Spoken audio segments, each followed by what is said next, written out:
Katika kuadhimisha siku ya wanawake duniani leo Machi 8, 2026, wanawake wa kata ya Madukani jijini Dodoma wakiongozwa na afisa maendeleo ya jamii Watende Abdallah wameweza kutoa msaada kwa wanawake na watoto wasiojiweza katika mtaa wa Majengo. Hatua hiyo imefanyika kwa kuzingatia kauli mbiu ya mwaka huu isemayo haki na usawa kwa wanawake na wasichana, msingi jumuishi kufikia dira ya 2050.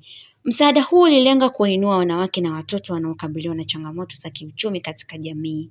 Leo ni siku ya wanawake wa duniani kote, lakini sisi wanawake wa kata ya Madukani tumeona tufanye kitu katika siku hii, kwamba ni kitu gani ambacho tutakifanya. Tukaangalia tukasema ni bora tufanye kitu turudishie faraja wanawake wenzetu, hata kama kuna wanaume pia. Kwa hiyo tukaangalia watu wenye uhitaji katika kata yetu, tukaona tuna baadhi ya watu ambao wanahitaji. Tumepita kwa watu wengi, lakini pia tuko hapa kwa mtoto wetu Ahmadi. Mtoto wetu Ahmadi anapatikana hapa katika mtaa wa Lilini, lakini ana changamoto kama ambavyo mmeziona. Jamani, kiukweli tulichojaliwa sisi sio kikubwa hivyo, ni kidogo. Lengo na mazumuni, wanawake ni watu wa huruma, na pia hata wanawake wenzetu tujifunze nini kutoa. Hata kwa kidogo ulichonacho, fanya kwa uwezo wako ulionao. Sasa ni kama hivyo, na pia tunaomba kwa baadhi ya watu wengine watakachojaliwa kwa mtoto wetu. Mtoto wetu ukimwangalia anahitaji matibabu ya zaidi. Watu wanapelekwa paka mbali kwenye matibabu, wanapata matibabu, na mwisho wa siku wengine wanajaliwa na. Akizungumza katika tukio hilo, mtendaji wa Lilini Asha Mohamed amesema kuwasaidia watoto na wanawake wasiojiweza ni sehemu ya kujenga jamii yenye upendo, usawa na mshikamano. Kuwa jamii inapaswa kuendelea na kuwajali watoto wanaoishi katika mazingira magumu ili kuwapa fursa ya kupata maisha bora na kutimiza ndoto zao. Kwa majina naitwa Mwanaasha Amani Mohamed, ni mtendaji wa mtaa wa Lilini. Kwa kweli leo siku ya wanawake duniani, sisi katika kata ya Madukani tumeamua kuiadhimisha kwa kuwatembelea watu wenye mahitaji katika kata yetu, hususani katika mtaa wa Lilini. Kuna watu wenye mahitaji kama mtoto Ahmadi hapa, ni mtu ambaye ana uhitaji wa kupata msaada mbalimbali kwa Watanzania watakaoguswa. Tukimwangalia mtoto Ahmadi anahitaji kupata wheelchair, kupata matibabu, kupata na pampers. Kwa hiyo jamani, wananchi wa Tanzania tunaomba mumpatie msaada huu.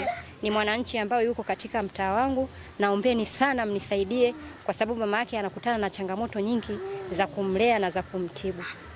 Kwa upande wake, mmoja wa wanawake waliopokea msaada huo, Bi Mwasiti, ameishukuru sana jamii kwa wanawake kata ya Madukani kwa msaada waliompatia. Amesema msaada huo utamsaidia kupunguza changamoto za maisha. Amewaomba wanawake wengine kuendelea kuwa na moyo wa kuwasaidia ili kuimarisha maendeleo ya jamii. Nawashukuru sana wanawake kata ya Madukani kwa walichokifanya, ni muhimu sana na ametupa msaada sana. Nawashukuru sana wanawake wote wakati wa Madukani, asanteni. Na umuhimu kwa sababu kama pampers, mwanangu ni anahitaji sana pampers, wipes, kwa sababu anavyoumwa hawezi kwenda yani chooni au kwa hiyo wanatumia pampers na wipes kumfuta akijisaidia. Shida yake kubwa ni nini hasa ambayo anasumbuliwa? Yani ni kama sijui ni degedege tuseme. Ndio msumbua kuwa inamshika mara kwa mara, anaanguka. Ina muda gani toka ameanza kuugua? Toka miaka miwili. Miaka miwili. Shida kubwa ni pampers. Labda matumizi yake ya pampers kwa mwezi inaweza kuwa kiasi gani? Ili hata kama kuna mzani aweze kuja. Maana ni huwa tu sababu akijisaidia huwa akikojoa ikijaa anambadilisha. Kwa siku unaweza kutumia pampers? Natumia hata 3-4 kwa siku. Msaada naohitaji kwanza ni matibabu. Msaada wa kwanza. Pili, wheelchair kama itawezekana, na mahitaji madogo madogo kwa Watanzania walioguswa kama wataweza kunisaidia. Na pampers pia, maana ndo zinahitajika mara kwa mara.